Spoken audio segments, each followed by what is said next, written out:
นี่หมอลำไส้ว้าวเราเรื่องเลยพ่อ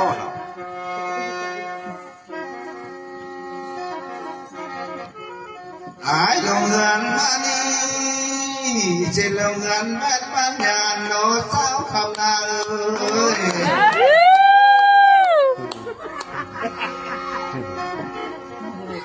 หายลงเงินมานี่สิลงสารแม่นบาดเปล่าหอยในยางบ้านข่าวสิลืมแล้วว่าได้ทำเจ้าหน้าน้องนา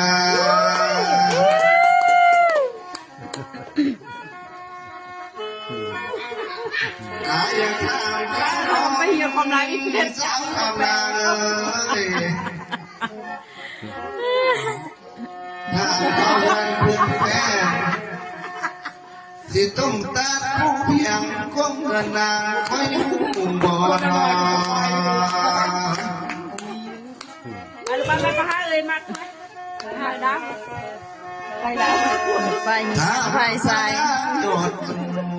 มีผัวแล้วหรือว่ายังรอลานอบอทันนี้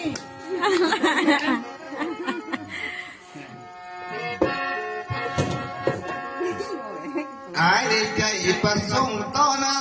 ำเจ้าคำนางเอ้ยโอ้ยคือเสียงมวนเห็นนะจึงได้พายเรือมานะน้องนา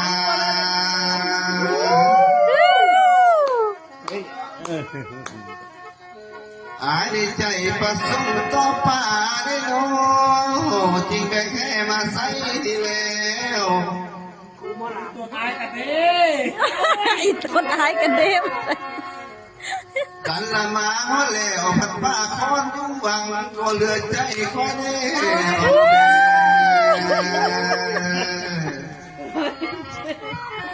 หมกแขนกระเป๋าให้นะหมกลมไม่ลมหมกแขนหมกแขนไม่ได้ต้องมาดามมาไหนไอ้บ่มีคอยที่ไม่ทวนถ้าต้องหนอสาวคำนางเอ้ยกล้วยนี่โอ้ยกล้วยแม่หมกแขนหน้าเป้าไอ้น่าบ่มีเมียจะสองจะทวนมาหาน้องนี่แหละ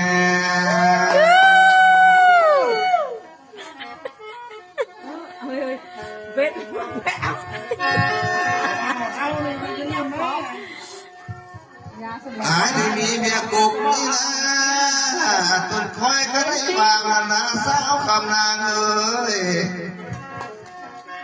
เฮ้ยเนาะไอ้ที่มีเมียการต้นชายก็ได้ยาแล้วนะ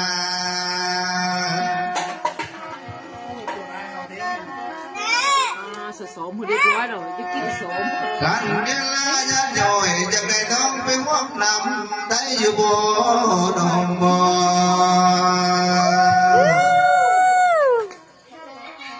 มาทางไหนเฮ้ยห้องนึกว่าติดคอไม่จอยเดียวเลยวันนี้แต่หมอลามันผู้ชายไอ้มาเสียได้เลยสาวคำนางเอ้ยไอ้ได้เกิดพิษศาสตร์ก็รักเจ้าผู้ดีละโนไอ้ได้เกิดทิพย์ปีก็ทันได้ผู้ไอ้ได้เกิดพิษมือบทันเจ้าแม่นผู้งามละโนละโน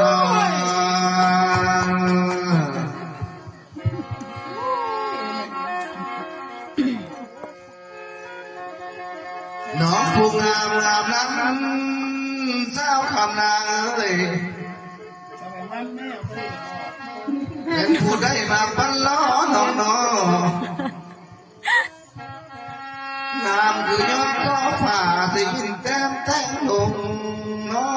ลาน้องมันเป็นยังไงมันเป็นยังไงอย่างไม่เมื่อมันยกเยอะเอานำปากกากันสีได้บ่สาวคำนางเอ้ย โอ้นี่ไม่มันเลย อายังไม่เมื่อมีนันพักที่กันนอนเนนอ มึงยิงบูฮาเลยจีนีก็ได้เสียงกูเสียงหยา อายังไม่เมื่อสอนสินำเจ้าผู้สวยงามนอลานอ เราภาษาแกงละไม้มันกี่ตัว น้องขอคำกินปลาใหญ่ได้บ่นอ อย่าพูดน้ำตกเขานะเจ้ากู อายังดังนี้ไปสิเที่ยวยื้อยยามได้บ่ลาวา